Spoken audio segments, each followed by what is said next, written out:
Miss Neha Bagga, welcome to the show ma'am. ये जो journey है ये कंसिस्टेंसी तो मांगती है, मगर उसके साथ में एक डेडिकेशन और एक विजन जरूर चाहिए।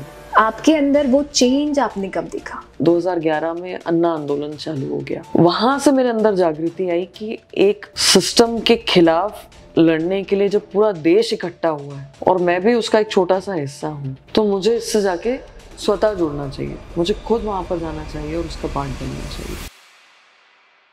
पॉलिटिक्स एक बहुत ही हेक्टिक फील्ड है, उसका स्केड्यूल भी बहुत हेक्टिक होता है, तो आप अपनी टाइम को कैसे मैनेज करते हैं? पॉलिटिक्स जो है वो 24/7 जॉब है। उसके लिए सही उदाहरण सामने रखूं तो आदरणीय प्रधानमंत्री जी का है। 3 चीजें जो आपको उनमें बहुत पसंद है। मोदी जी के पास विजन है, मोदी जी के पास मिशन है, और तीसरा मुझे लगता है कि वो बहुत कंसिस्टेंट है। तो यूथ के लिए और खास करके फीमेल्स के लिए राजनीति में क्या अपॉर्चुनिटीज है? अपॉर्चुनिटीज अपार हैं। स्पेशली मैं ये ज़रूर कहूँगी कि यूथ को देश के लिए, समाज के लिए, सोसाइटी के लिए क्या करना है उस पर ज़्यादा फोकस रखना चाहिए। अभी आपने मैनिफेस्टेशन का भी एक जिक्र किया कि जो चीज़ हम यूनिवर्स में देते हैं वो वापस आती है। मैनिफेस्टेशन तो डेफिनेटली वर्क्स। मुझे लगता है कि मैं जिस दिन से निकली हूँ, मुझे ये पता है कि अगर मैंने सोचा है तो हाँ, वो पक्का होगा। कुछ लोग जो ट्राई कर रहे हैं बहुत वक्त से पब्लिक सर्विस में एंटर होने के लिए, उनके लिए आप कुछ कहना चाहेंगे? जब हम किसी नेता की उंगली पकड़ेंगे तो हो सकता है वो छूट जाए, पर अगर नेता ने हमारी उंगली पकड़ ली तो हमें विश्वास है कि वो हमें वहां तक लेकर जाएगा जो मंजिल है, जो उसका विजन है।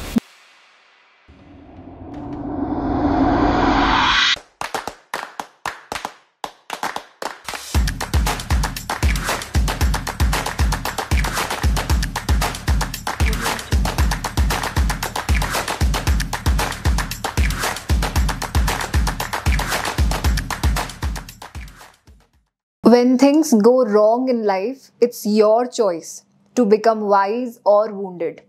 और असली पहचान तो आपकी तब जब circumstances आपके अगेंस्ट हो। ऐसी एक गेस्ट जिनकी लाइफ में इतना कुछ हुआ, इतनी घटनाएं घटी, और उन सब से हर पल उन्होंने सीखा है, और आज जो वो उभर के बनी है वो तो वाकई काबिलियत तारीफ है। And after all to become the state spokes person of BJP. तो आइए उनसे मिलते हैं। सो स्टे ट्यून्ड और सुनते हैं कि कैसे जिंदगी में रेजिलियंस और विल पावर आपको कहां से कहां पहुंचा जाता है। Miss Neha Bagga, welcome to the show ma'am. It's great having you over here. आपकी जुबानी लोगों के लिए सुनना चाहूंगी कि how you have entered politics and how you have thought about becoming the spokes person of BJP. Thank you for inviting Karishma. It's a pleasure being here. मुझे लगता है कि ये एक एक्सीडेंटल इंसिडेंट है कि मैं पॉलिटिक्स में एंटर किया मैंने, और ऐसा कोई थॉट प्रोसेस नहीं था। मैं गई थी ग्रेजुएशन करके जर्नलिस्ट बनने के लिए, और उसके बाद मैंने कुछ समय अलग अलग न्यूज़ चैनल्स के लिए काम किया, न्यूज़पेपर के लिए काम किया। फिर मुझे जाना था हायर एजुकेशन के लिए अब्रॉड, और मेरा सिलेक्शन भी हुआ। जाने के लिए कुछ पेपर्स की ज़रूरत थी लोन लेने के लिए, और तब मुझे नहीं पता था कि हमारे पास क्या प्रॉपर्टी है, क्या है, मुझे किस तरीके से लोन अप्लाई करना है।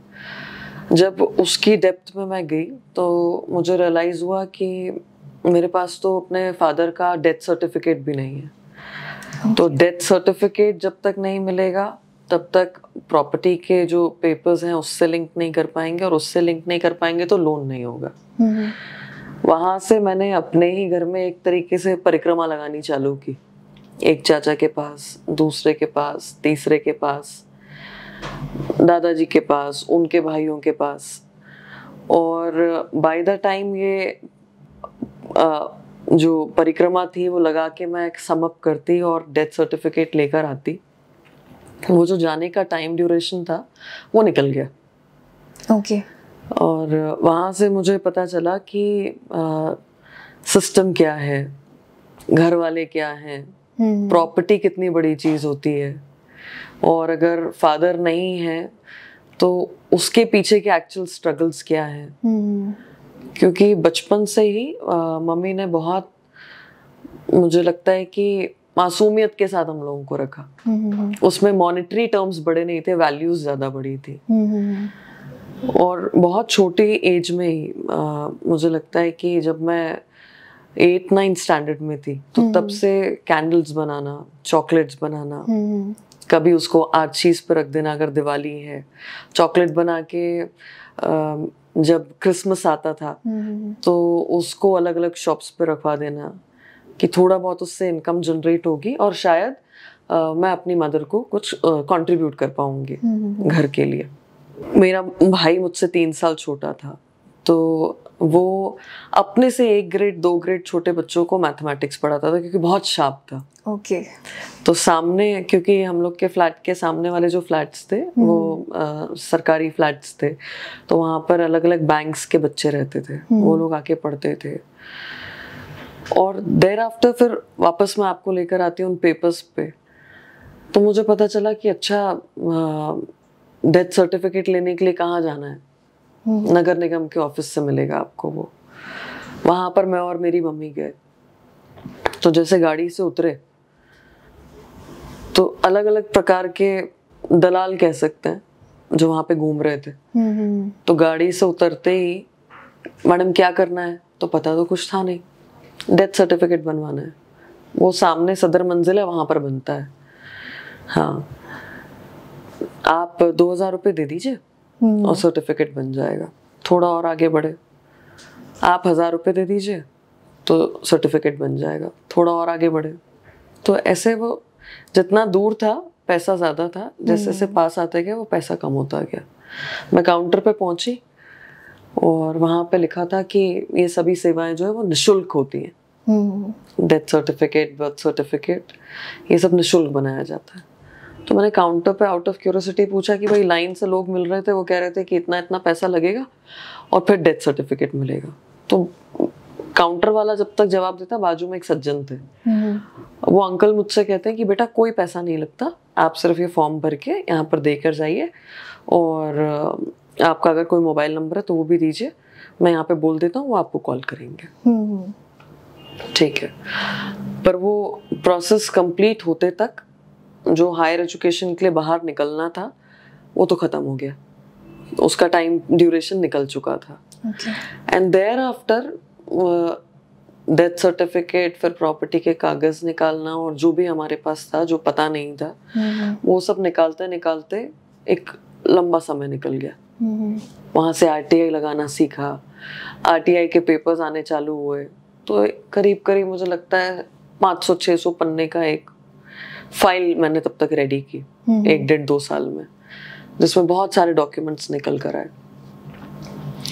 जब डॉक्यूमेंट्स निकल कर आए तो पता चला कि ये तो बिल्कुल 400 BC चल रही थी अभी तक घर के अंदर ही। तो जब घर में ही आप ठगे जा रहे हो तो बाहर की चीजें तो बहुत कम लगने लगती है। तो सोचा कि क्यों ना एफआईआर की जाए। तो एफआईआर किया जाए, तो एफआईआर के लिए मुझे याद है कि एक मंडे को हम जाते थे आईजी की जनसुनवाई में, मैं और मेरी मदर। ट्यूसडे को हम जाते थे कलेक्टर की जनसुनवाई में, और ऐसे ही वेडनेसडे को तीसरी जनसुनवाई में, अलग अलग डिपार्टमेंट्स के पास में, कि कहीं से डॉक्यूमेंट्स आ जाएं, कहीं से एफआईआर हो जाए, कहीं से जो भी घर के अंदर ही चल रहा था वो सॉल्व हो जाए। अब यहाँ से शुरू हुआ एफआईआर लॉन्च कराने का सिलसिला। तो थाने के बाहर लगभग 7-8 महीने में और मेरी मम्मी बैठे कि एफआईआर लॉन्च करिए। तो किसी दिन कहा गया कि टीआई साहब को कुछ इम्पोर्टेंट काम आ गया, वो चले गए। कहीं पे कोई घटना घट गई, वो निकल गए। और वो किधर से आते थे और किधर से आते थे ये पता ही नहीं चलता था। ऐसे 7-8 महीने निकल गए। एक दिन एक टीआई साहब के जो ऊपर के अधिकारी थे, सीएसपी, उन्होंने इरिटेट होके बुलाया, क्योंकि उन्हें लग रहा था कितने दिन कोई आके बैठेगा, थक हार के खुद सिस्टम से अपने घर चले जाएंगे, क्योंकि दूसरी तरफ फैमिली बहुत प्रभावशाली थी। रिनाउंड फैमिली, पैसे वाले लोग, तो उन्हें मैनेज करना सब आता था, रिलेशनशिप। तो इन सब के आधार पे बाकी की बाहर की चीजें मैनेज हो रही थी कि भाई किस तरीके से थका दो और घर पे बैठा दो। वहाँ से एक दिन जब ये CSP साहब ने मुझे बुलाया तो मैं और मेरी मदर गए केबिन में। उन्होंने कहा क्या नाम है? मैंने कहा नेहा बग्गा। क्या करती हैं आप? मैंने कहा बाय प्रोफेशन मैं जर्नलिस्ट हूँ, पर अभी ड्रॉप लेके बाहर पढ़ना चाहती थी और क्योंकि डॉक्यूमेंट्स नहीं थे नहीं जा पाई। तो उन्होंने देखा, 1 मिनट का पॉज लिया और फिर कहते हैं कि मैडम बग्गा, ऐसा ना हो रसगुल्ले के चक्कर में दाल रोटी भी चली जाए, तो क्यों फालतू चक्कर काट रहे हैं आप लोग, आराम से घर पे रहो। वहां से हम घर आ गए। ये इसी तरीके से चलता रहा। वन फाइन डे 2-2.5 साल बाद FIR तो लॉन्च हुई, पर वो आपको पता है बहुत फेमस सनी देओल का डायलॉग भी है, तारीख पे तारीख, तारीख पे तारीख। कोर्ट का प्रोसेस चालू हुआ, क्योंकि प्रॉपर्टी BDA की थी, भोपाल डेवलपमेंट अथॉरिटी की, तो BDA के ऑफिस जाना चालू हुआ। वहाँ पे भी इन्फ्लुएंस जो फैमिली का था उन अधिकारियों पे अच्छा खासा था। तो वहाँ पे एक PRO थे, उन्होंने कहा कि क्या चाहिए? मैंने कहा इतने दिनों से RTI लगा रहे हैं, रिप्लाई क्यों नहीं आ रहा है? ये तो बेसिक राइट है कि रिप्लाई आना चाहिए, और ये भी बेसिक राइट है कि अगर मेरे फादर एक्सपायर हो गए हैं तो मेरी मदर और बच्चों का नाम चढ़ना चाहिए उस पर। तो उन्होंने भी झुलाना चालू किया। 1 दिन नहीं मिले, 2 दिन नहीं मिले, महीनों निकलते गए। जब ये पूछ रहे थे वो, मैंने कहा कि आप मेरे फादर की जगह हम लोग का नाम चढ़ाइए उसमें लैंड में। तो उन्होंने कहा कि क्या प्रूफ है कि तुम इन्हीं की औलाद हो? अच्छा, being I think a beginner की सोशल प्रेशर देखा नहीं था, ये बाहर की दुनिया देखी नहीं थी, मुझे कुछ समझ में नहीं आया। I was quite innocent, I must say. तो मैंने उनसे कहा कि सर आप कैसे प्रूव करेंगे कि आप अपने पेरेंट्स की औलाद हैं? और उन्हें बहुत तेज गुस्सा आया, क्योंकि आसपास स्टाफ बैठा था 8-10 लोगों का, और मेरा मकसद उनकी इंसल्ट करना नहीं था। मैंने सिर्फ उनसे आउट ऑफ क्यूरियोसिटी पूछा कि प्रूफ कैसे करना होता है। भाई प्रूफ जैसे करना होता है वैसे करें, तो कम से कम नाम तो चढ़ाओ। कल को पढ़ने जाना हो या कुछ करना हो तो पता तो हो कि भाई पेपर ऐसे और आपकी इस वक्त क्या उम्र रही होगी ma'am? I think I was 20-21 साल। तो मैंने जब उनसे ये कहा तो वो एकदम तिलमिला से गए।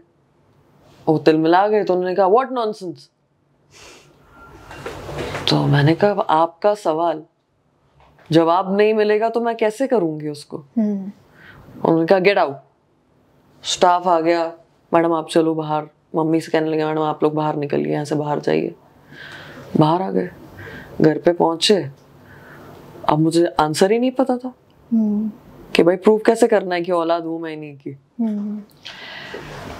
अगले दिन सुबह जब उठे, नाश्ता वाश्ता करके फिर निकलने वाले थे FIR लॉन्च कराने के लिए, उससे पहले एक मानहानि का नोटिस आ गया। ओके। क्योंकि PRO साहब की मानहानि हो गई थी। उन्हीं का सवाल मैंने उनसे ही पूछ लिया था, और वो 10,000 रुपए की मानहानि का एक नोटिस उनके वकील की तरफ से, और उसके कुछ दिन बाद कोर्ट में पेश होना था, क्योंकि कोर्ट में केस ले गए वो।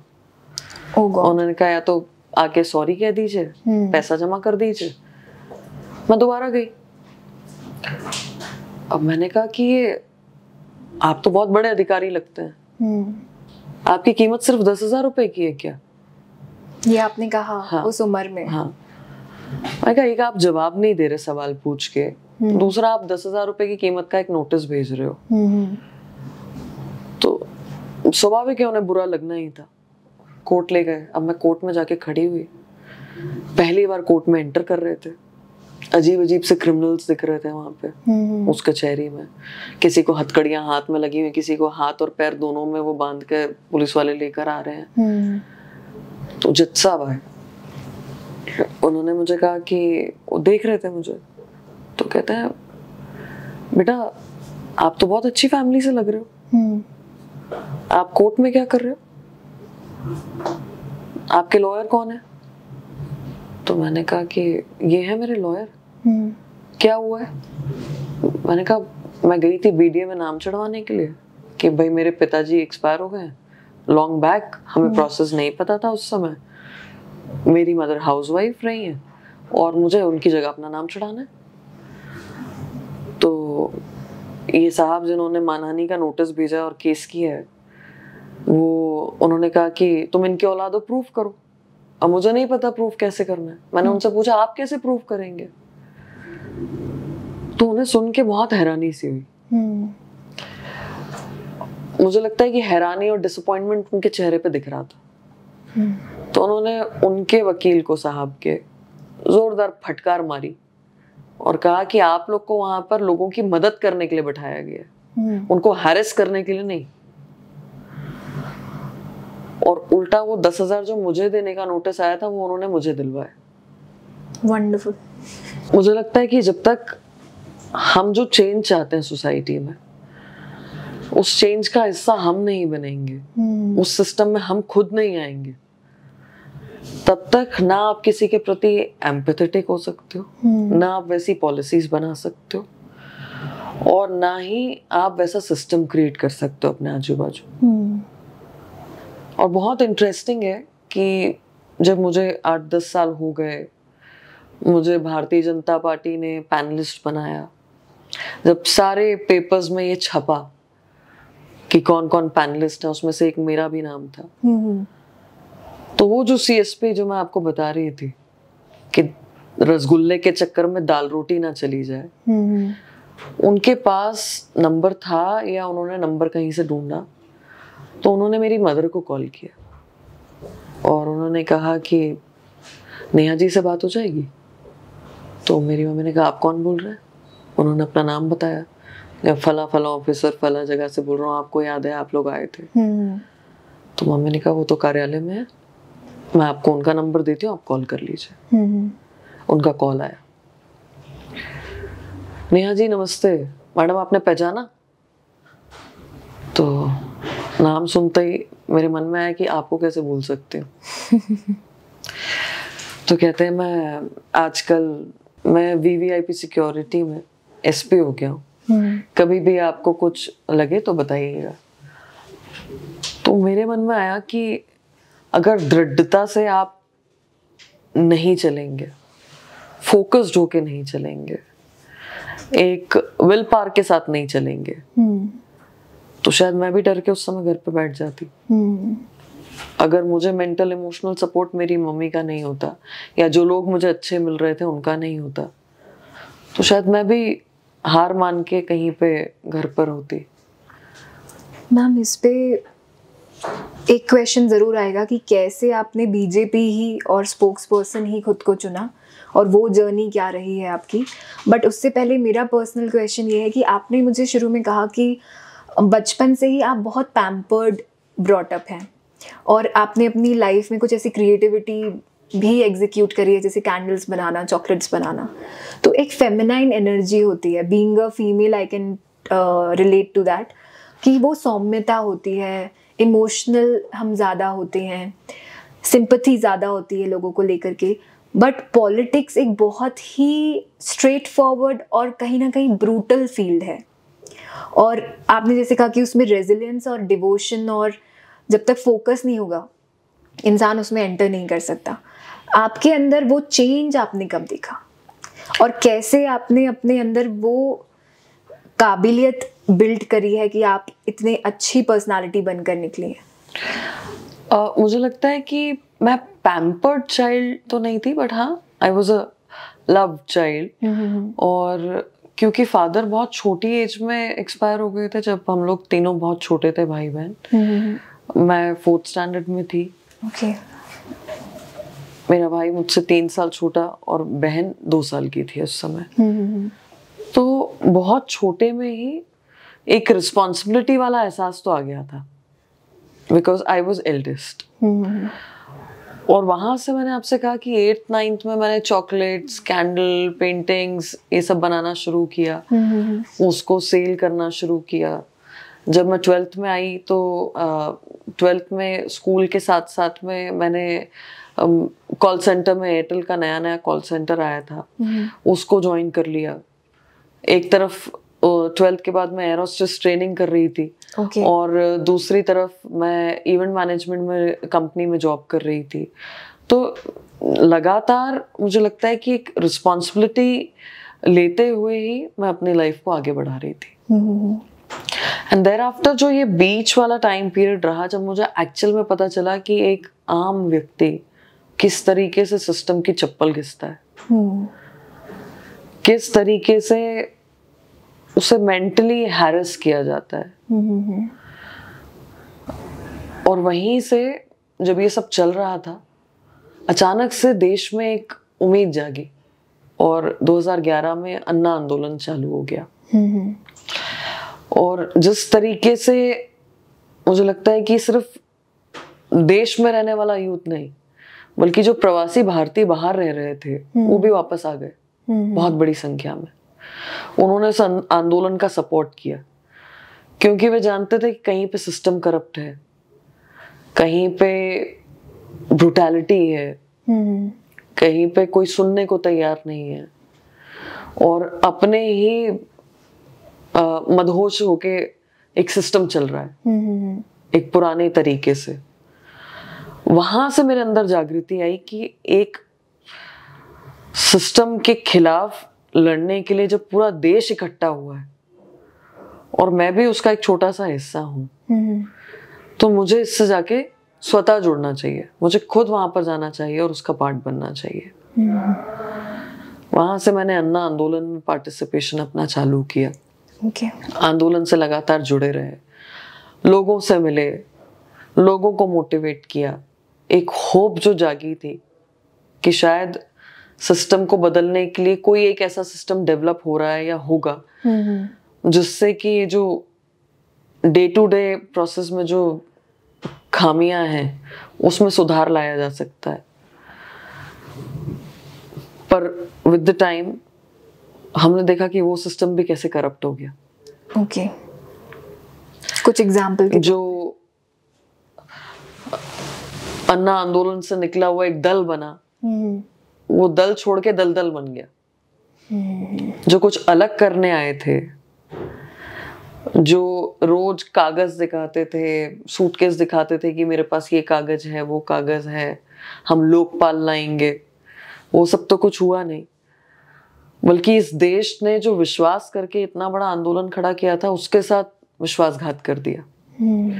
और मुझे लगता है कि ये इतना गहरा उसका असर हुआ है कि अब कई दशक लग जाएंगे फिर से वो विश्वास डेवलप करने में कि हाँ, आंदोलन जो है वो बिना सेल्फिशनेस के हो सकता है, बिना अपने बारे में सोचे हुए एक लार्जर कॉज के लिए हो सकता है। और ये जो मेरी पॉलिटिकल जर्नी फिर 2012 से चालू हुई, I was part of this आंदोलन, then I was part of Aam Aadmi Party, I was spokesperson there, I was in charge for Mahila wing there, और एक कंटिन्यूटी में एक प्रोसेस चला। पर जब वो चल रहा था तो मुझे समझ में आया कि हवाई चप्पल पहनने वाले एक पंजाब चुनाव कर कर आते हैं और उनकी चप्पल सीधा हशपपीस की हो जाती है। एक साधारण पेन रखने वाले फिर उनका पेन गोल्ड प्लेटेड हो जाते हैं। और हर चीज से यू टर्न, हर चीज पे ब्लेम गेम। उस समय मेरा ध्यान आकर्षित हुआ एक ऐसे नेता की तरफ जिसका विजन आज का नहीं, आज से 20, 25, 50 साल आगे का था, जिसको हम गुजरात मॉडल की तरह देख रहे थे बचपन से। और वहां पर जब मैंने नरेंद्र मोदी जी को देखा, वो प्रधानमंत्री के जब कैंडिडेट के तौर पर उनको प्रोजेक्ट किया गया, उनके बारे में पढ़ा, सुना, गुजरात को देखा। आज हम यहाँ पर या अन्य प्रदेशों में 8 लेन 12 लेन हाईवेज की बात कर रहे हैं, वो आज से शायद 20 साल पहले गुजरात में हो चुका है। पॉपुलेशन को देखते हुए, रिसोर्सेज को देखते हुए, आने वाले समय के इंफ्रास्ट्रक्चर को देखते हुए, वहाँ की डिमांड्स को देखते हुए। और मेरा सौभाग्य था कि पार्टी के भी जो शीर्ष नेतृत्व था वो चाहता था कि मैं भाजपा ज्वाइन करूं। और कहीं ना कहीं जो मेरे विचार हैं या जो मेरा लाइफस्टाइल है वो भारतीय जनता पार्टी से बहुत मैच करता है। चाहे हम चिंतन की बात करें, चाहे चाल चरित्र की बात करें, चाहे संगठन की बात करें, चाहे व्यक्ति निर्माण की बात करें। मैंने ज्वाइन किया और आई वॉज लकी इनफ कि मुझे पहले पैनलिस्ट बनाया गया, उसके बाद मुझे नेक्स्ट टेन्योर में प्रवक्ता बनाया गया। प्रवक्ता के साथ साथ में महिला मोर्चा का मीडिया प्रभारी बनाया गया। तमाम सारे चुनाव में मुझे काम करने का मौका मिला। हाल ही में मैं महाराष्ट्र भी 1.5 महीना रहकर आई जब चुनाव थे। और ये जो जर्नी है वो चल रही है। मुझे लगता है कि 10-12 साल की ये जो जर्नी है एक शॉर्ट स्पैम है राजनीति के, उससे देखें तो। मगर मैं भाग्यशाली मानती हूँ कि इतने विशाल संगठन में पार्टी ने मुझे लगातार काम करने का अवसर दिया और आगे भी मेरी उम्मीद है कि वो मुझे लगातार मिलेगा। Wonderful ma'am. मैम कई बार ऐसा होता ही है कि लाइफ में कोई ना कोई एक सिचुएशन आपके अंदर इतनी बड़ी आग लगा देती है कि वो नॉर्मल इंसान से हाइलाइटर की तरफ आप बढ़ते हो। जैसे आपने नरेंद्र मोदी जी की बात की, मैं जानना चाहूँगी 3 चीज़ें जो आपको उनमें बहुत पसंद है। देखिए, एक कि आदरणीय प्रधानमंत्री जी विजनरी हैं। मोदी जी के पास विजन है, मोदी जी के पास मिशन है, और तीसरा मुझे लगता है कि वो बहुत कंसिस्टेंट है। अक्सर हम देखते हैं कि कोई एक विजन को लेकर कोई एक विजन होता है, एक मिशन भी होता है, पर कंसिस्टेंसी ना होने के कारण वो व्यक्ति फेल हो जाता है। कोरोना जैसी महामारी जहां पे पूरा विश्व त्राही त्राही कर रहा था, एक और हम सब में आत्मविश्वास भरने का काम मोदी जी ने किया। बिल्कुल। दूसरी तरफ एक डेडिकेटेड मिशन की तरह हमारे पास कुछ ना कुछ टास्क रोज था। और आप देखिए कि जहां पर सारी दुनिया रुक गई थी, उसी दौरान हमारे देश का इंफ्रास्ट्रक्चर बहुत तेजी से बढ़ा। तो मुझे लगता है ये 3 चीजें उनकी बहुत प्रभावशाली हैं और हम सबको रोज कुछ ना कुछ करने के लिए प्रोत्साहित करती हैं। स्केड्यूल हम जानना चाहेंगे, क्योंकि पॉलिटिक्स एक बहुत ही हेक्टिक फील्ड है, उसका स्केड्यूल भी बहुत हेक्टिक होता है। तो आप अपनी टाइम को कैसे मैनेज करते हैं, पहला तो ये क्वेश्चन। दूसरा ये क्वेश्चन रहेगा मैम कि बहुत से ऐसे दिन आपकी लाइफ में अभी भी आते होंगे कि आपको बहुत ड्रेन आउट फील होता होगा, तो आप ऐसी कौन सी दिनचर्या में वो एक्टिविटीज़ इंक्लूड करते हैं कि आपको भी बूस्ट मिलता रहे? मुझे लगता है कि पॉलिटिक्स जो है वो 24/7 जॉब है। और मैं फिर से कहूँगी कि उसके लिए एक अगर सही उदाहरण सामने रखूं तो आदरणीय प्रधानमंत्री जी का है। आप देखिए, ना दिन है ना रात है, 24 घंटे हमारे पास भी है और उनके पास भी है। पर जिस एनर्जी लेवल के साथ में, जिस बूस्ट के साथ में वो प्रतिदिन काम करते हैं, ये बहुत इंस्पायरिंग है। और उसी को कहीं हम लोग भी अपने जीवन में उतारने का काम करते हैं। सुबह उठना, थोड़ा सा कुछ फिजिकल एक्टिविटी, योग या मेडिटेशन या वॉक, जैसा समय है उस अनुसार दिन की शुरुआत करना, क्योंकि कंटिन्यूटी में ये चलता है। यहाँ कोई वीकली ऑफ्स नहीं होते, क्योंकि बाहर से, और स्पेशली जो आपके व्यूअर्स हैं या उसमें जो यूथ है, मैं उनको ज़रूर कहना चाहूँगी कि बाहर से बहुत फैंसी दिखता है। हाँ जी। लाल बत्ती की गाड़ियाँ, हूटर, एक बड़ा सा जमावड़ा, आसपास बहुत सारे लोग, मगर उसके पीछे बहुत सारा हार्डवर्क भी होता है। और ये जो जर्नी है ये कंसिस्टेंसी तो मांगती है, मगर उसके साथ में एक डेडिकेशन और एक विजन जरूर चाहिए कि आप क्या करने के लिए निकले हैं, आप क्यों निकले हैं। आज का दुर्भाग्य ये भी है कि यूथ अगर किसी प्रोफेशन में जा रहा है तो उसमें जाने के लिए ऑफ कोर्स डेडिकेशन है, तैयारी बहुत कर रहे हैं, पढ़ाई बहुत कर रहे हैं, पर पीछे का माइंडसेट मॉनिटरी होता चला जा रहा है। So true. पहले किसी को अगर पुलिस में जाना था या इस प्रकार की किसी सर्विस में जाना था, इनकम टैक्स ऑफिसर बनना था, आईएएस बनना था, आईपीएस बनना था या नेता भी बनना था, तो एक देशभक्ति की भावना थी, समाज के लिए कुछ करने की भावना थी, पॉलिसी मेकिंग की भावना थी। पर आज उसे लगता है कि शायद पुलिस वाला बन जाऊं तो इतना पैसा कमा लूंगा, शायद इनकम टैक्स ऑफिसर बन जाऊं तो अर्थ के तौर पे इतना कुछ मेरे पास आ जाएगा, या नेता बन जाऊं तो बड़े बंगले, बड़ी गाड़ियां, बड़ा सा फार्म हाउस, कुछ इस प्रकार की चीजें होंगे। इसलिए अगर आज किसी भी प्रोफेशन में किसी को भी जाना है, ये पैसा, ये गाड़ी, ये बंगला, ये सब जरूरी है, पर एक हद तक। और उसके बाद मुझे लगता है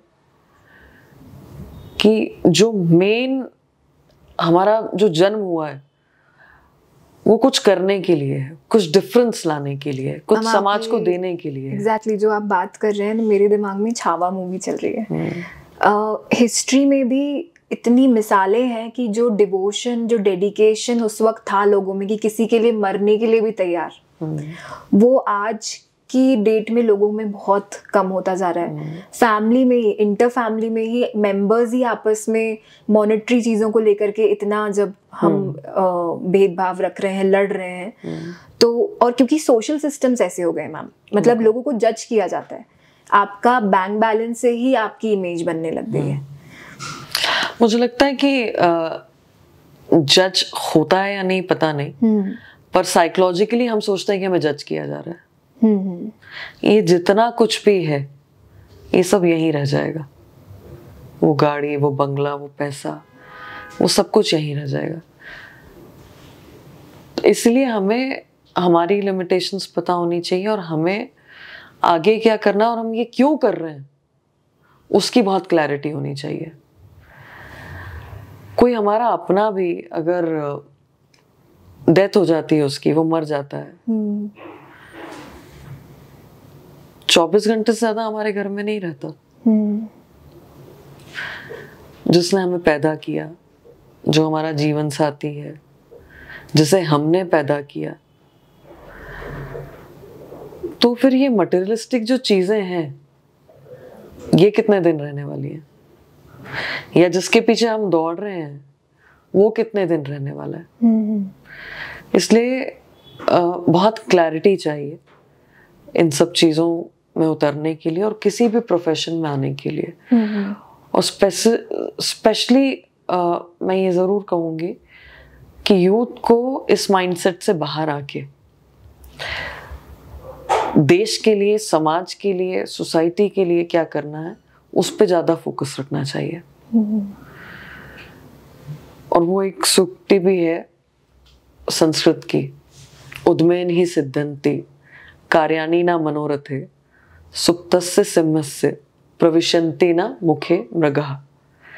मतलब कि कुछ करने के लिए हमारे अंदर उत्साह होना चाहिए।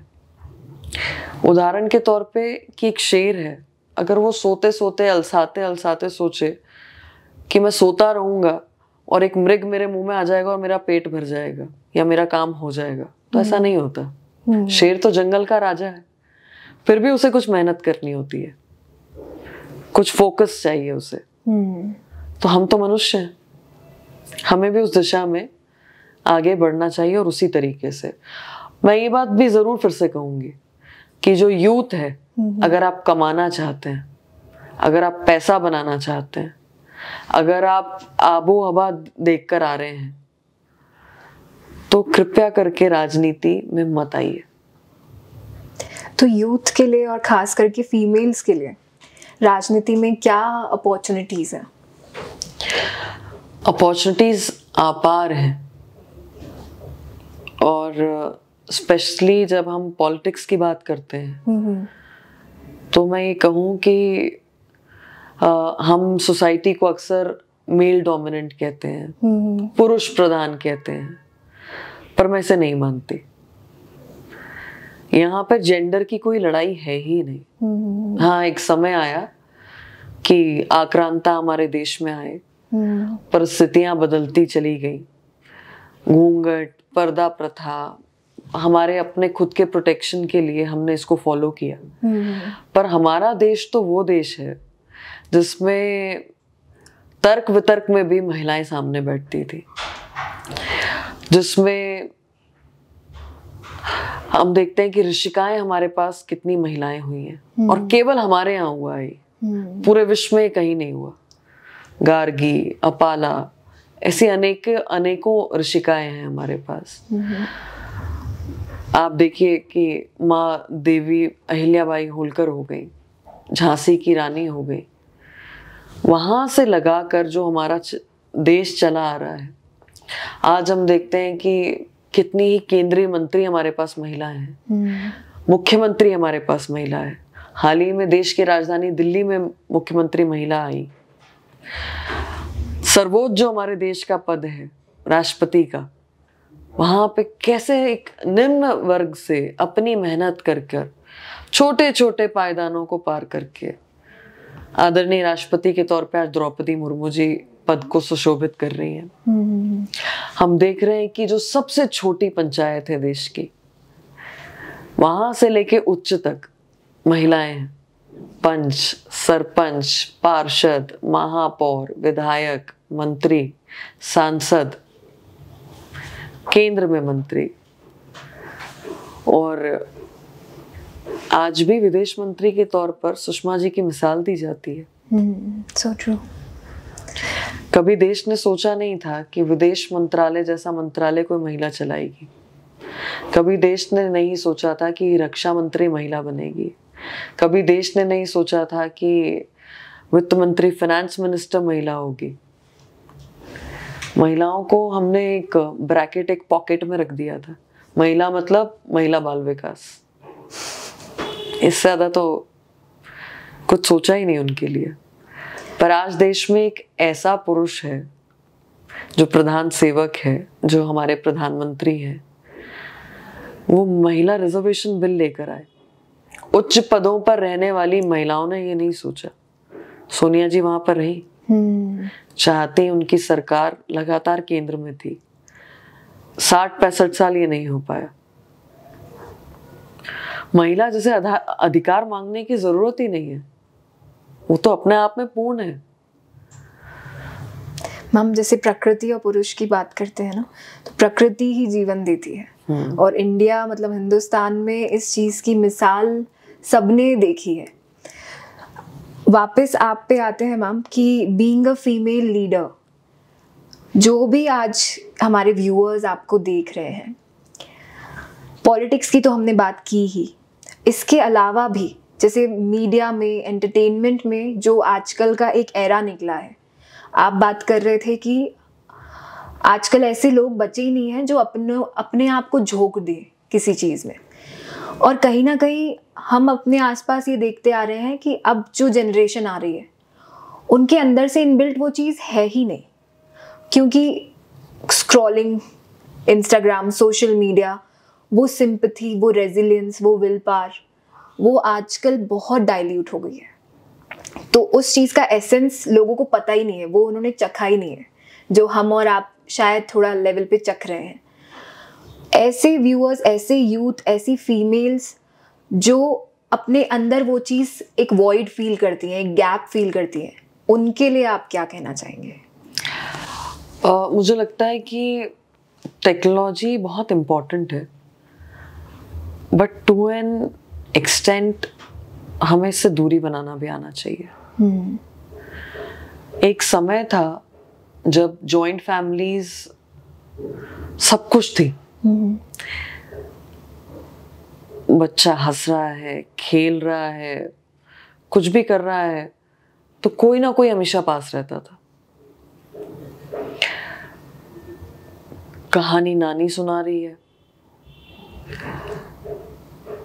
पारंपरिक जो खेल है उसको चाचा सिखा रहे हैं, हंसी मजाक मौसी के साथ हो रहा है, चलते फिरते चाची दादी कोई श्लोक सुना रही है, किसी की आत्मकथा सुनाई जा रही है, न्यूज़पेपर अगर दादाजी पढ़ रहे हैं तो हमें भी क्यूरियोसिटी होती थी कि थोड़ा थोड़ा हम भी कुछ पढ़ें।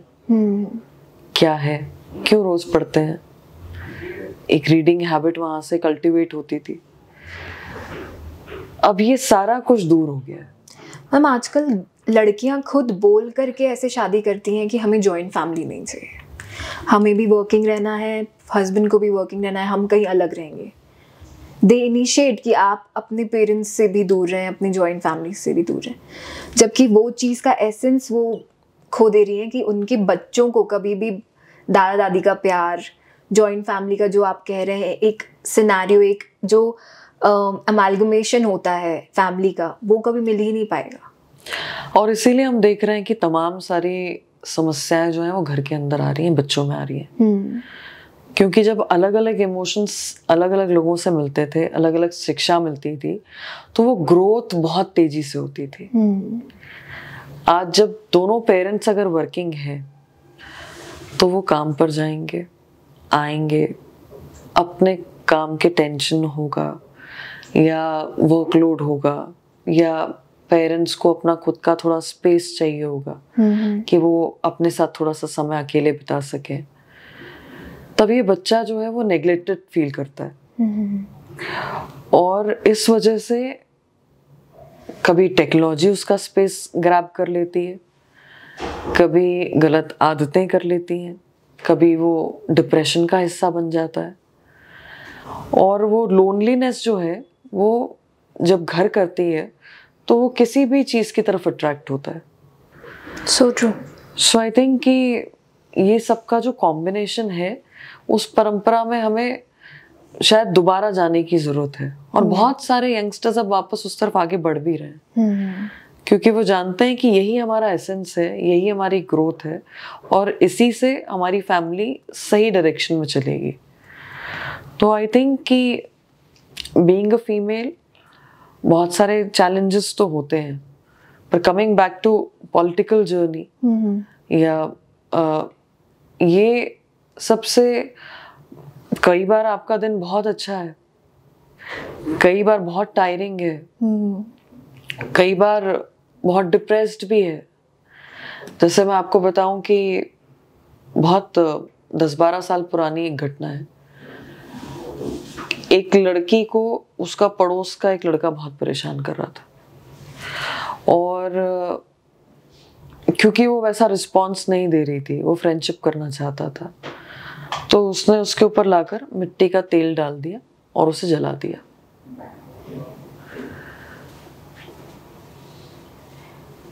जब ये परेशान कर रहा था उस समय, उस दौरान उसके परिवार में जाके मेरा उससे मिलना हुआ था, क्योंकि एक खबर चली तो जाके उससे मिले। उसने बताया, FIR भी हुई, पर उस लड़के ने उसको अगले ही दिन जला दिया। तो उसके घर वालों का फोन आया, मैं हॉस्पिटल गई, वो 90% से ज़्यादा जल गई थी। जब मैं हॉस्पिटल गई तो अंदर बर्न वार्ड में वो बहुत बुरी तरीके से झुलस चुकी थी और तड़प के कारण बहुत चीख चीख के वो रो रही थी।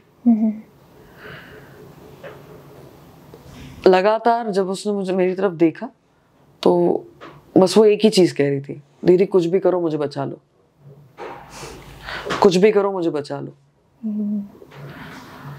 पर क्योंकि इतना भयानक वो जल चुकी थी, 2 दिन बाद वो नहीं रही। कई महीनों तक सोते जागते बस मेरे कानों में उसकी आवाज गूंज रही थी, दीदी कुछ भी करो मुझे बचा लो।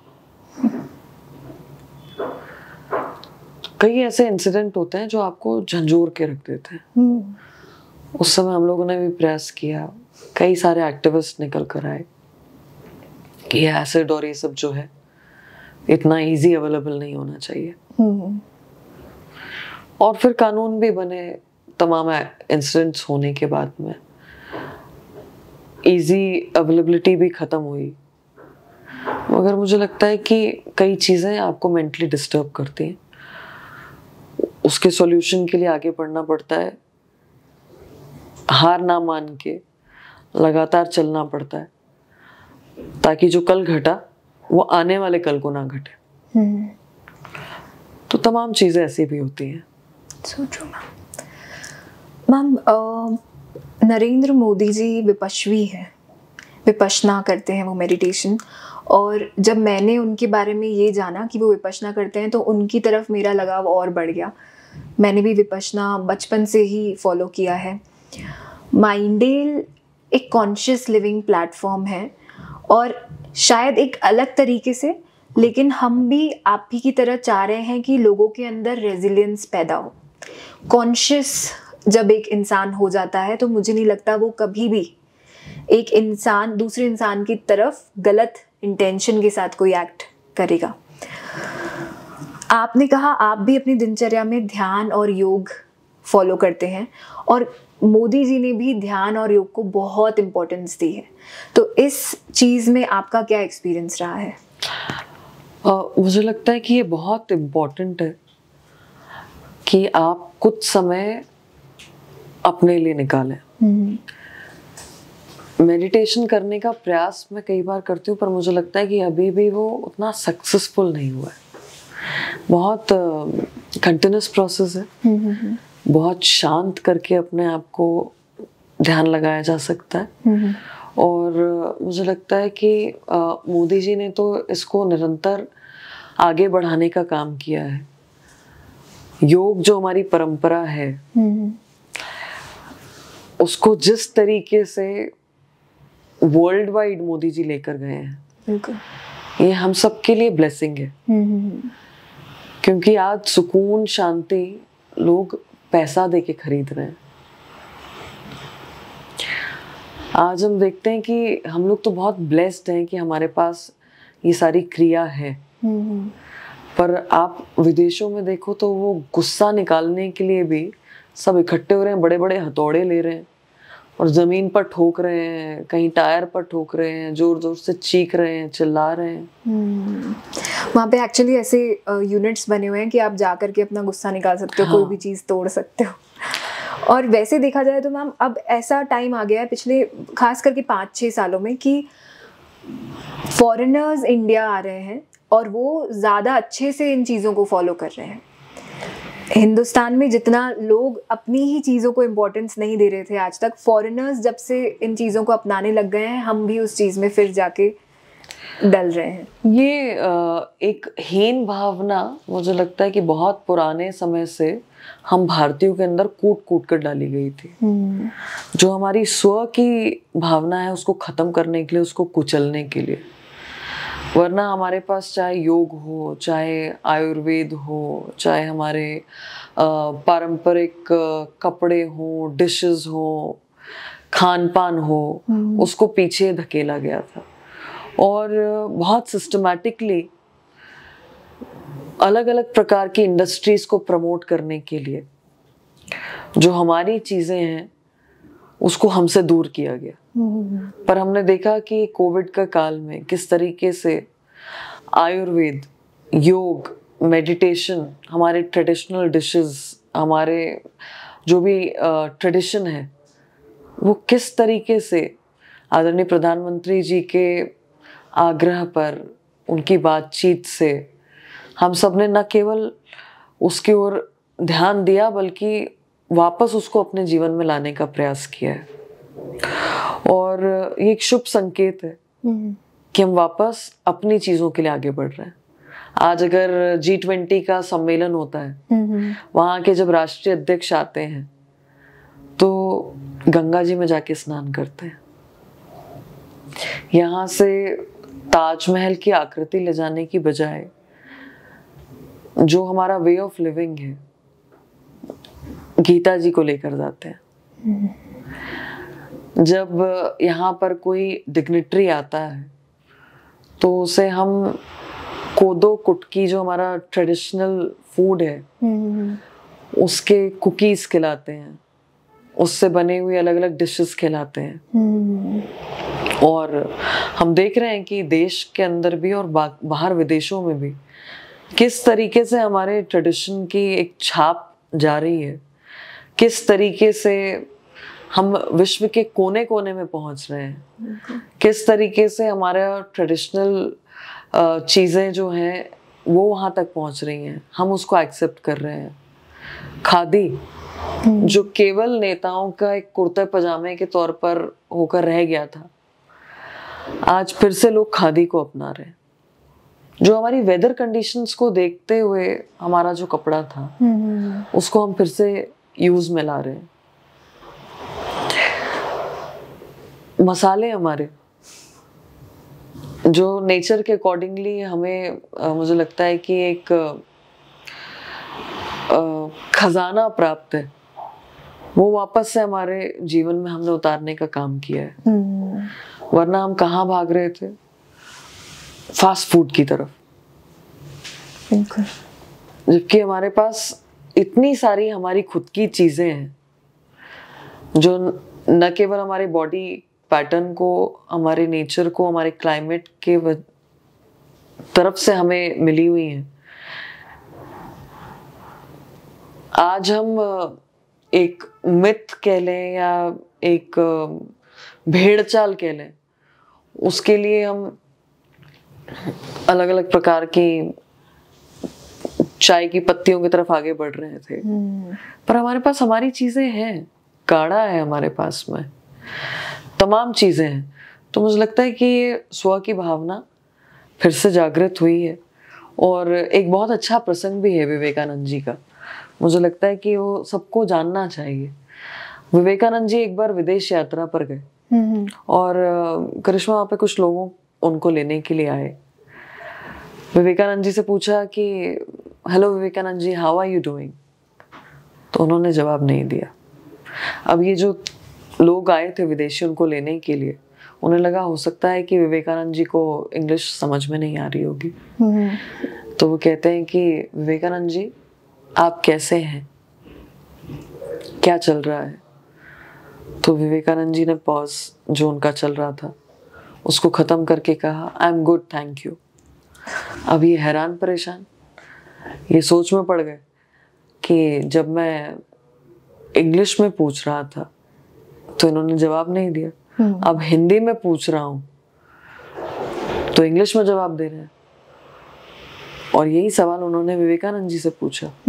तो विवेकानंद जी ने कहा कि जब आपने मेरी मातृभूमि को, जब आपने मेरी मातृभाषा को सम्मान दिया तो मैंने आपकी मातृभूमि को और आपकी मातृभाषा को सम्मान दिया। बहुत ही बढ़िया। तो ये स्व जो हमारा है, जो कहीं खो गया था, आज मोदी जी की वजह से मुझे लगता है फिर से हम सब में जागृत हो रहा है। मैम, वैदिक फिलॉसफीज की मिसालें हजारों सालों से हैं और मोदी जी की वजह से ये चीज़ वापस रिवाइव हो रही है। आप अपनी पर्सनल लाइफ में किन चीज़ों को फॉलो करती हैं, जो जैसे कि मैंने बताया आपको कि ज्योतिष, अंकशास्त्र, वास्तु, इन चीज़ों का मैं खुद एज अ कंसल्टेंट अवेयरनेस फैलाती हूँ। और मोदी जी भी ज्योतिष को बहुत इम्पोर्टेंस देते हैं, आयुर्वेद को बहुत इम्पोर्टेंस देते हैं। आप अपनी पर्सनल लाइफ में उसे किस तरीके से फॉलो करती हैं? और जैसा मैं आपको देख रही हूँ कि आपने कुछ स्टोन्स पहने हुए हैं, तो कुछ ऐसा एक्सपीरियंस आप अपनी पर्सनल लाइफ से शेयर करना चाहें? मुझे लगता है कि चाहे अंकशास्त्र हो, चाहे ज्योतिष हो, चाहे आयुर्वेद हो, या जो भी वैदिक चीज़ें हैं, सब कुछ बहुत साइंटिफिक है। और हर चीज़ के पीछे किस तरीके से हमारे प्लैनेट्स काम कर रहे हैं, किस तरीके से उनका प्रभाव हम पर होता है, ये सब हमें एक बेहतर व्यक्ति बनाने के लिए तो ज़रूर, या हमारे जीवन को एक बेहतर बनाने के लिए ज़रूर एक अच्छी दिशा देता है। पर इन सब से भी ज़्यादा मुझे लगता है अगर कुछ प्रधान है तो हमारे कर्म है। कर्म के साथ में अगर इन सब चीज़ों का एक मेल होगा, एक सही डायरेक्शन होगा, साइंटिफिक डायरेक्शन होगा, तो डेफिनेटली एक सही दिशा हम सभी को मिलती है। बिल्कुल। मैम, पॉलिटिक्स की वापस बात करते हैं। जैसा आपने बताया कि यूथ और फीमेल्स के लिए बहुत अपॉर्चुनिटीज़ हैं, पर इसमें एंटर होने के तरीके पे भी हम बात करेंगे कि कुछ लोग जो ट्राई कर रहे हैं बहुत वक्त से पब्लिक सर्विस में एंटर होने के लिए, उनके लिए आप कुछ कहना चाहेंगे? मुझे लगता है कि जो भी व्यक्ति राजनीति के क्षेत्र में आना चाहता है और ख़ास तौर पर यूथ, उन्हें अपने सोसाइटी से इसकी शुरुआत करनी चाहिए। एक कि हम बहुत सारा समय आज एक रील को देखते हैं और उसको स्क्रॉल करते करते कब घंटों निकल जाते हैं पता नहीं चलता। उसको हटाकर अगर हम जिस बिल्डिंग में रह रहे हैं, जिस मोहल्ले में रह रहे हैं, वहाँ पर लोगों से मिलना जुलना शुरू करेंगे, उनकी बातें सुनेंगे, उनको समझेंगे, वहाँ के लोकल इश्यूज क्या हैं उसको जानेंगे, उसको सॉल्व कैसे करना है उस सिस्टम का हिस्सा बनेंगे, तो वहाँ से आप अपने सामाजिक जीवन की शुरुआत करते हैं। फिर आपकी आइडियोलॉजी क्या है, आपका विजन क्या है, आपका मिशन क्या है, आप क्या अकम्प्लिश करना चाहते हैं, उसको देखते हुए एक दल को अगर चुना जाएगा तो उस डायरेक्शन में एक आपका और स्टेप आगे बढ़ेगा। और फिर जब आप उस दल से जुड़ते हैं, उसके विचार क्या है, उसका संगठन का निर्माण किस तरीके से हुआ है, उसका चिंतन का प्रोसेस क्या है, वो किस तरीके से समाज में आगे बढ़ रहे हैं, वहां से एक एक कदम व्यक्ति आगे बढ़ना शुरू करता है। और मुझे लगता है कि चाहे महिला हो चाहे पुरुष हो, जरूर आगे आना चाहिए, क्योंकि राजनीति के क्षेत्र में भी यंग, डायनामिक, टैलेंटेड लोगों की आवश्यकता है, बाकी अन्य फील्ड्स की तरह।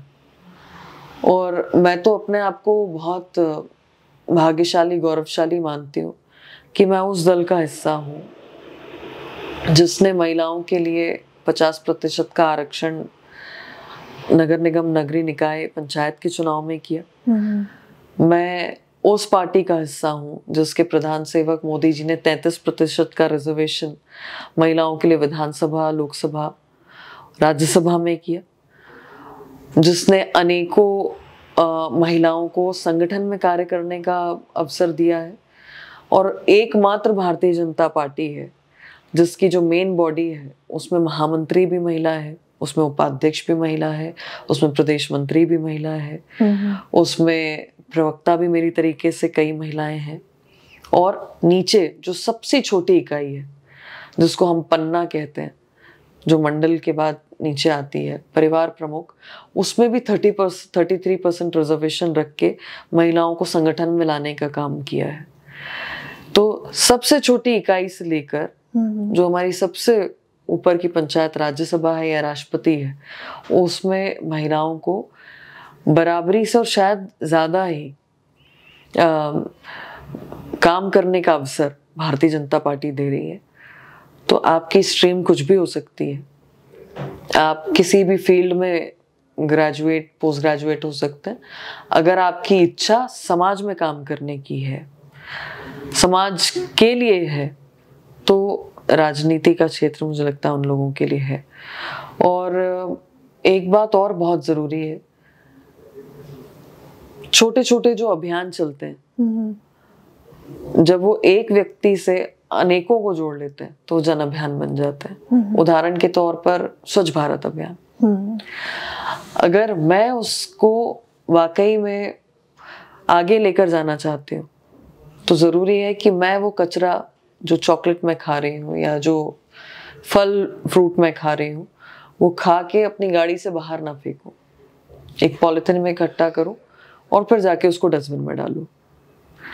अगर मुझे लगता है कि मेरे देश में एक्सीडेंट्स कम हो, ट्रैफिक रूल्स का पालन हो, तो मैं खुद रुककर पहले उस लाल बत्ती की रिस्पेक्ट करूं, हेलमेट पहनूं, गाड़ी चलाते समय सीट बेल्ट पहनूं, क्योंकि ये केवल उपदेश देने के लिए नहीं है। जो छोटे छोटे कानून है या जो छोटे छोटे अभियान है, अगर उसको जन अभियान बनाना है तो शुरुआत खुद से करनी पड़ेगी।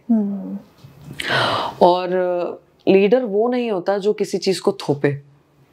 लीडर वो होता है कि अगर मैं चाहती हूँ कि करिश्मा 12-13 घंटे काम करे, तो मैं कम से कम 14 घंटे काम करूं,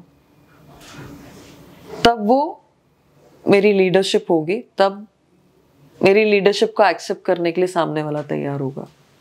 बिल्कुल। और लीडर वो भी है, वो हम हमेशा कहानी सुनते हैं ना कि मेले में एक पिता और पुत्र जा रहे थे, तो भीड़ क्योंकि मेले में बहुत होती है, तो पिताजी ने कहा कि बेटा तुम मेरी उंगली पकड़ो। बेटे ने कहा नहीं, आप मेरी उंगली पकड़ो। अंतर ये है कि जब हम किसी नेता की उंगली पकड़ेंगे तो हो सकता है वो छूट जाए, पर अगर नेता ने हमारी उंगली पकड़ ली तो हमें विश्वास है कि वो हमें वहां तक लेकर जाएगा जो मंजिल है, जो उसका विजन है। तो लीडर बनने के बहुत सारे छोटे छोटे ट्रेट्स हैं, और राजनीति में आने के लिए मुझे लगता है कि एक इनबिल्ट लीडरशिप होती ही है हम सब में, बस उसको थोड़ा सा दिशा दिखा के शार्प करने की जरूरत है। और जो चीज हम यूनिवर्स को देते हैं वो पलट के हमारे पास जरूर आती है। तो एक वो कॉन्फिडेंस भी जरूरी है। बिल्कुल। मैम, जैसा आपने अभी इससे पहले भी एक स्टोरी बताई जो एक लड़की के साथ हुआ कि उसको जला दिया गया, ऐसे ही बहुत सारे केसेस रेगुलर बेसिस में, भले वो इंटेंस ना हो उस लेवल के, सोशल एक्सपेक्टेशंस बहुत हो जाती हैं। जैसे कोई भी आपसे मिलता होगा अब, तो उनकी एक उम्मीद जगती होगी आपको लेकर के। पर कई बार पॉलिटिक्स में अनबायस तरीके से डिसीजन लेना बहुत इम्पोर्टेंट हो जाता है। आपकी लाइफ में जब भी आप कोई बड़े डिसीजंस लेते हैं, तो ऐसी कौन सी वो कोर वैल्यूज हैं जो आपके अंदर आप उसको यूटिलाइज करते हैं कोई डिसीजन लेने से पहले? मुझे लगता है कि डिसीजन लेने से पहले क्लैरिटी बहुत ज़रूरी है। और एक्सपेक्टेशन डेफिनेटली होती है। कोई भी व्यक्ति आता है तो उसे लगता है कि नेता के पास जाते ही वो तुरंत छू मंतर हो जाएगा। पर उनको ये समझाने की भी आवश्यकता है कि आप जिन चीज़ों को लेकर आए हैं, क्या वो हम खुद से उसका बदलाव करने की शुरुआत कर सकते हैं। उदाहरण के तौर पे जब इंडिया अगेंस्ट करप्शन शुरू हुआ, तो क्या हम खुद ये श्योरिटी करते हैं कि सामने वाला अगर हमसे 500 रुपए, 200 रुपए, 400 रुपए मांगेगा, हम वो नहीं देंगे रिश्वत के तौर पर? हम अपनी गाड़ी का इंश्योरेंस समय पर करवा लेंगे? या उस 3000 रुपए के चालान से बचने के लिए हम सोचेंगे भाई 200 रुपए ले ले और जाने दे यार। या सीट बेल्ट नहीं लगाया है तो 300, 400, 500 का जो भी चालान है, हम बोलेंगे यार 50 रुपए रख ले भाई, जाने दे, सीट बेल्ट तो नहीं लगाऊंगा। तो एक्सपेक्टेशन जो लेकर आता है, मुझे लगता है वो ठीक है अपनी जगह पर रोक कर अगर हम उसे थोड़ा सा उसके कर्तव्य बोधों का स्मरण करवा देंगे, उसे थोड़ा याद करा देंगे, तो सिस्टम अपने आप वहां से चेंज होने लगेगा। बिल्कुल। और निश्चित तौर पर अगर कोई बड़ी पॉलिसी की बात है, तो संगठन में होने के नाते मैं और अन्य जो लोग हैं, जब उनके सामने कोई चीज़ें आती हैं तो हम उसको सरकार तक पहुंचाने का काम करते हैं। और टाइम टाइम पर उन पॉलिसीज में बदलाव भी आते हैं। कई बार ऐसी कई सारी चीज़ें होती हैं। तो ये एक जॉइंट वेंचर है, जॉइंट प्रोसेस है। थोड़ा थोड़ा बदलाव हम सबको एक दूसरे में करने की ज़रूरत होती है, खुद में भी और सामने वाले में भी। मैम, अभी आपने मैनिफेस्टेशन का भी एक जिक्र किया कि जो चीज़ हम यूनिवर्स में देते हैं वो वापस आती है। हिंदुस्तान की इमेजिनेशन जब तक मोदी जी की इमेजिनेशन के साथ अलाइन नहीं होगी तब तक वो एक्चुअल में एग्जीक्यूट नहीं होगा। और उसके लिए बहुत ज़रूरी है कि जो ब्रांचेस हैं, जैसे कि आप हैं, आपके नीचे आपके आसपास जो लोग हैं इनके साथ काम कर रहे हैं, वो भी उस चीज़ को फॉलो करें। आप किस तरीके से इस विजन को लेकर के डेली बेसिस पे अवेयरनेस फैला रहे हैं, और आज के आपके मध्य प्रदेश को लेकर के खास करके क्या विजन है? एक्चुअली ये डे टू डे बेसिस का काम है, और मुझे लगता है कि every day there is something new to do. रोज ही आपको अपने आप को बेहतर करना है, आपकी सोसाइटी को बेहतर करना है, और फिर वहां से प्रदेश और देश की बात आती है। तो एज अ ह्यूमन बीइंग मैं खुद भी अपने आप में कुछ बदलाव करने की कोशिश करती हूँ। कई बार लगता है कि टाइम को शायद इस तरीके से मैनेज किया होता तो और कुछ कर लिया होता, इसमें भी कुछ ऐड कर लिया होता। कभी लगता है कि थोड़ा सा पॉज लेके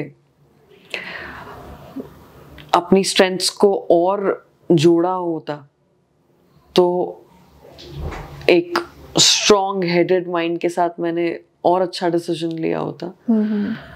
और मुझे लगता है मैनिफेस्टेशन तो डेफिनेटली वर्क्स, क्योंकि जिस दिन से आज 12 साल हो गए हैं मुझे इस जर्नी में चलते हुए, तो मुझे लगता है कि मैं जिस दिन से निकली हूँ मुझे ये पता है कि अगर मैंने सोचा है तो हाँ वो पक्का होगा।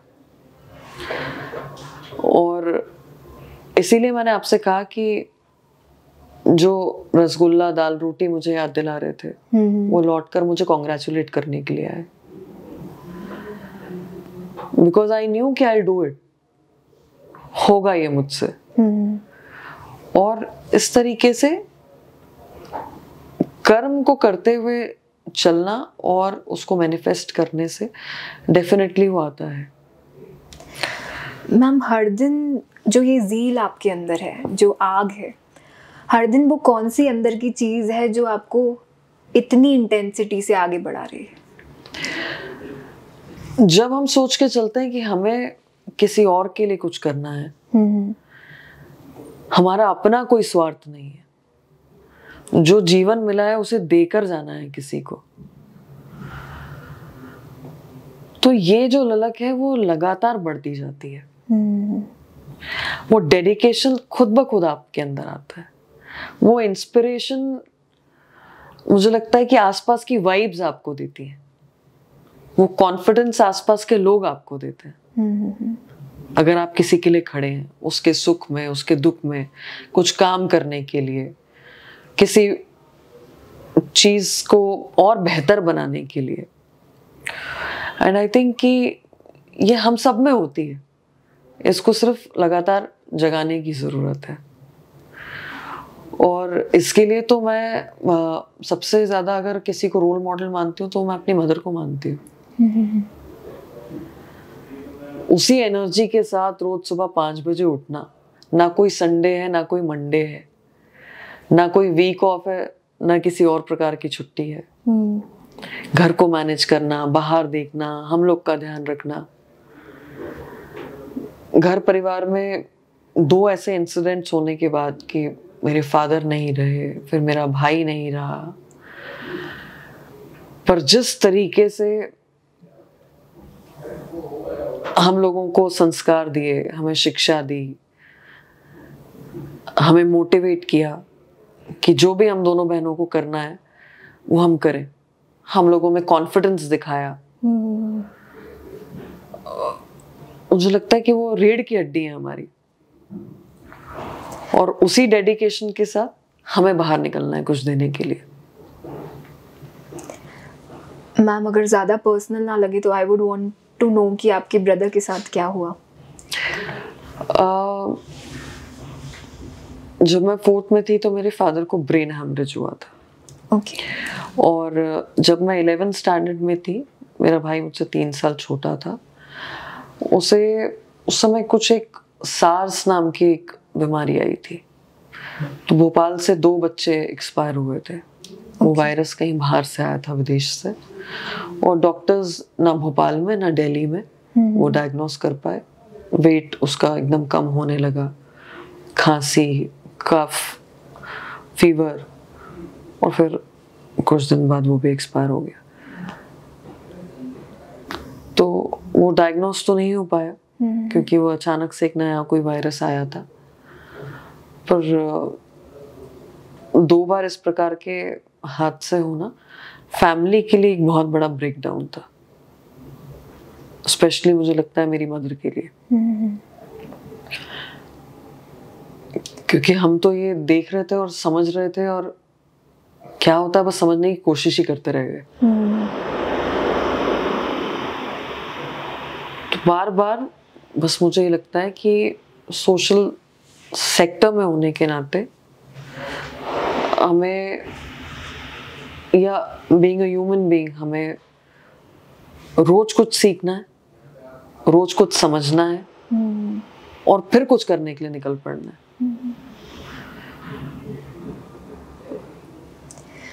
मैम, आज की लाइफ में, जनरेशन में एंजाइटी, डिप्रेशन, सुसाइड कर लेना, जबकि इतने मेजर इश्यूज होने के बाद भी इंसान उठ के खड़ा होता है वापस, और आप उस चीज़ की बहुत बड़ी मिसाल है। And hats off to you कि आप जैसी पर्सनालिटी मैंने बहुत रेयर देखी है। एंड लिटरली आपको देख करके आई कैन से कि you are a very conscious human being, and more power to you ma'am. But जो लोग छोटी छोटी चीज़ों में गिव अप कर दे रहे हैं, 10th में फेल हो गए, सुसाइड कर लिया, 12th में फेल हो गए, किसी ने छोड़ के चले गए, ब्रेकअप हो गया, तो जो अगेन हम रेजिलियंस की बात कर रहे हैं, हम अंदर से एक विल पावर की बात कर रहे हैं, वो बचपन से ही, जैसे आपने कर्म की बात करी ना, वो सेल में फीड ही नहीं हो रहा अब। क्योंकि 1 साल का बच्चा, उसको फ़ोन पकड़ा दिया, उसका जब ब्रेन डेवलप हो रहा था, जब उसका main cognitive behavioural pattern develop हो रहा था, तब उसको फोकस, अवेयरनेस, रेजिलियंस तो सिखाया ही नहीं, ना दिखाया, क्योंकि माँ बाप दोनों काम कर रहे हैं। तो ऐसे लोग जो अपने आप को हर छोटी छोटी चीज़ों में, अरे I am very depressed, I am very anxious today, ऐसे लोगों को आप क्या कहना चाहेंगे और कैसे इन चीज़ों से बाहर निकला जा सकता है? लाइफ इज़ वेरी ब्यूटीफुल, और हम लोग तो सौभाग्यशाली हैं कि मध्य प्रदेश या हमारा पूरा देश, हमारे पास पानी है, झरने हैं, माउंटेन्स हैं, सैंड है, मतलब नेचर की कोई भी ऐसी चीज़ नहीं है, बर्फ है, बारिश है, जो हमारे पास इस देश में उपलब्ध नहीं है। और इतना सुंदर, इतने सुखी एनवायरनमेंट में होने के बाद जब इस प्रकार की चीज़ें सामने आती हैं, तो निश्चित तौर पर ये बहुत विचलित करती हैं। क्योंकि बहुत छोटी छोटी चीज़ों से हम हार मानने लग गए। पहले की तपस्या कितनी गहरी और कितनी बड़ी होती थी। एक साइकिल भी लेनी होती थी तो उसकी महीनों प्लानिंग होती थी। डांट भी होती थी तो उसके पीछे के लेसन को समझने की कोशिश करते थे। आज अगर मार्क्स कम आ गए तो पेरेंट्स एंग्शियस हो जाते हैं और ऐसा लगता है कि पता नहीं कौन सा पहाड़ टूट गया है। बच्चों की कुटाई, पिटाई, अपशब्द और एक अजीब प्रकार का कंपटीशन उनमें लेकर आना, इससे बचना चाहिए पेरेंट्स को। और एक बहुत खूबसूरत परीक्षा पे चर्चा प्रधानमंत्री जी लगातार कर रहे हैं पिछले कई वर्षों से। ये जो परीक्षाएं हैं, चाहे स्कूल की चाहे कॉलेजेस की, ये एक एंड टास्क नहीं है कि इसके बाद दुनिया खत्म हो जाएगी, इसके बाद कुछ बचेगा ही नहीं। कोई जरूरी नहीं है कि एक मैथमेटिक्स में जो टॉपर हो वो एक सक्सेसफुल व्यक्ति बन जाएगा। भाई हमने वो 10th फेल मूवी भी देखी है। बिल्कुल। एंड वैसा एक अधिकारी आज मुंबई में कमिश्नर है, इतने हाईएस्ट पोजीशन पे है। अगर वो उस फेलियर से डिप्रेस होके कुछ ऐसा कदम उठा लेते तो इतना होनहार, इतना कॉम्पिटिटिव, इतना अच्छा व्यक्तित्व हम सबके सामने नहीं आता। तो ये जो छोटी छोटी चीजें हैं उससे हताश नहीं होना चाहिए, बल्कि मुझे लगता है कि रील की दुनिया से बाहर निकल के रियल की दुनिया में आना चाहिए। अगर कुछ घट गया है जिसमें आप अपने आप को दोषी मान रहे हैं, या कुछ छूट गया है, या कोई चला गया है, तो उसमें हमें अपने आप को माफ करना आना चाहिए। एक पॉज लेके हम अपने बारे में सोचें, अपने आप को माफ करना सीखें, अपने आप को कहें कि it's okay not to be perfect. हर आदमी हर काम को उस ज़ील के साथ नहीं कर सकता, बट आई बिलीव कि हर व्यक्ति का अपना व्यक्तित्व है, उसकी कुछ अपनी स्पेशलिटी है जो दूसरे के पास नहीं हो सकती। And I think I am unique, so are you. और इसी भावना के साथ जब हम चलेंगे तो ये जो घटनाएं हैं वो कम होंगी। एंड यस, हमारे जो आसपास के लोग हैं, कोविड में हमने देखा कि पैसा काम नहीं आया, बहुत रिसोर्सेस काम नहीं आए। तब समझ में आया कि जिंदगी में थोड़ा थमना चाहिए, थोड़ा रुकना चाहिए, अपने लोगों से मिलना चाहिए, उनसे बात करनी चाहिए, उनको सुनना चाहिए, उन्हें अपने बारे में कुछ सुनाना चाहिए। मगर अफसोस ये है कि वो टाइम पीरियड निकलने के बाद हम फिर उसी भेड़ चाल में दौड़ पड़े। बिल्कुल। तो जो आपके अपने हैं उनके लिए समय निकालिए। सबके पास वही 24 घंटे हैं, उन्हें कहीं बाहर लेकर जाइए, अपने साथ थोड़ा समय निकालिए, अपनी जो खुशी की हॉबीज हैं उसको करिए, रीडिंग, राइटिंग, पेंटिंग, कुकिंग, या जिसे भी जो पसंद है, कोई स्पोर्ट। पर हाँ, डेफिनेटली हफ्ते में कुछ 2-4 घंटे आपके अपने भी होने चाहिए। और जो भी आपके मन की बात है वो आप रोक कर अपने पेरेंट्स को, अपने फ्रेंड्स को, अपने स्पाउस को जरूर बताएं। What do you feel about them, and उनसे कुछ सुनना चाहते हैं तो वो भी जरूर सुने। तो निश्चित तौर पर मुझे लगता है अगर ये सब करेंगे तो ये जो घटनाएं हैं वो कम होंगी। आज ना सुनना, ना समय बिताना इन सब चीजों का सबसे बड़ा कॉज है। बिल्कुल, वंडरफुली सेड। जैसा आपने कहा, ग्रैटिट्यूड एक बहुत ज़रूरी चीज़ है, फॉरगिवनेस, खुद को माफ़ करना एक बहुत ज़रूरी चीज़ है, और ठहरना, पेशेंस, ये बहुत ज़रूरी है। We are at the end of our podcast ma'am. It was actually great having you over here. अंत में आखिरी यही क्वेश्चन रहेगा कि पॉलिटिक्स में जो भी यूथ जाना चाहता है, और अपार्ट फ्रॉम ऑफिशियली एक्टिव होने के बजाय भी कोई पब्लिकली अगर सर्विस देना चाहता है, उनके लिए कौन सी ऐसी कुछ 3 टिप्स आप बताना चाहेंगे, कोई ऐसा मैसेज आप उनको देना चाहेंगे? सबसे ज़्यादा इम्पोर्टेंट है कि किस एरिया में यूथ काम करना चाहता है, पॉलिटिक्स में भी। क्या आप रिसर्च में अच्छे हैं, क्या आप सोशल मीडिया में अच्छे हैं, क्या आप ग्राउंड पे अच्छे हैं, आप पॉलिसी मेकिंग में अच्छे हैं, ये सब डिसाइड करने की ज़रूरत है। अगर यूथ को ओवरऑल पॉलिटिकल जर्नी को समझना है ज्वाइन करने से पहले, तो आजकल तो इंटर्नशिप प्रोग्राम्स भी हैं, मुझसे भी कांटेक्ट कर सकते हैं डायरेक्टली। और बहुत सारे ऐसे लीडर्स हैं जो अपने साथ रखकर एज अ इंटर्न आपको एक वाइड एस्पेक्ट देते हैं इसको समझने का कि what politics is all about. और जब ऑब्जर्वेशन बहुत पास से होता है तो समझ भी अच्छी होती है। एंड आई बिलीव कि सिर्फ पॉलिटिक्स में आने वाला व्यक्ति ही नहीं, अगर आप पॉलिसी मेकिंग के स्टूडेंट भी हैं और पॉलिटिक्स को समझना चाहते हैं तो भी आप इंटर्नशिप करिए। अगर आप जर्नलिस्ट हैं और पॉलिटिकल बीट में जाना चाहते हैं तब भी आपको पॉलिटिक्स के बारे में रीड करने का, समझने का एक अच्छा अवसर मिलता है। तो 2-3 चीज़ें हैं कि एक, यूथ को ग्राउंड पे एक्टिव होना चाहिए, या फिर एक किसी लीडर को चूज करके वहाँ पे पॉलिटिकल जर्नी, इंटर्नशिप स्टार्ट करनी चाहिए। और तीसरा है रीडिंग।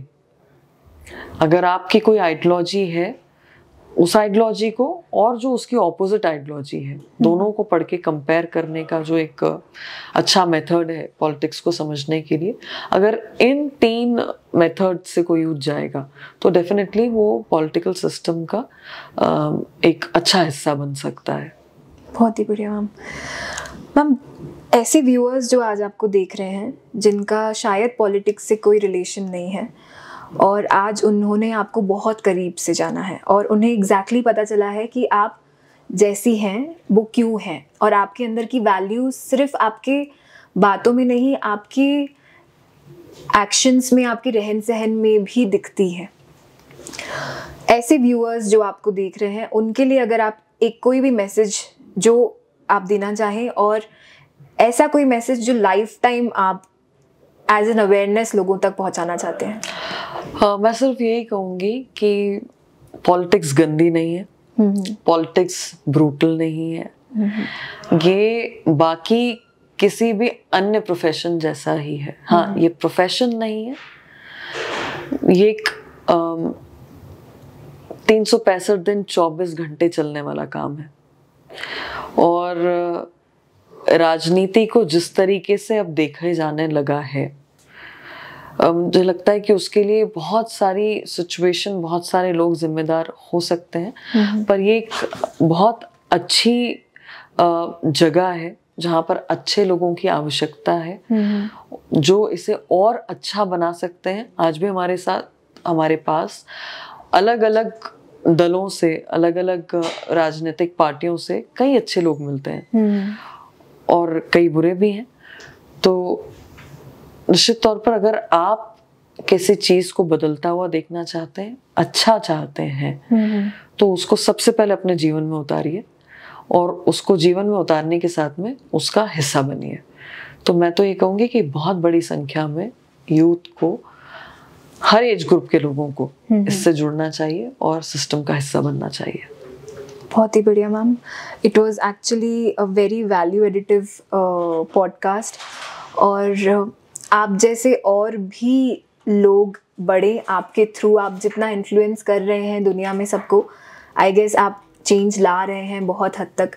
और it was great having you over here ma'am. Again I am so proud of you and we are so proud of you and more power to you ma'am. Small gesture ma'am from माइंडेल and आप ही की तरह हम भी resilient world promote कर रहे हैं और कॉन्शियस लिविंग प्रमोट कर रहे हैं। बहुत अच्छा काम कर रहे हो। Thank you so much ma'am. Thank you.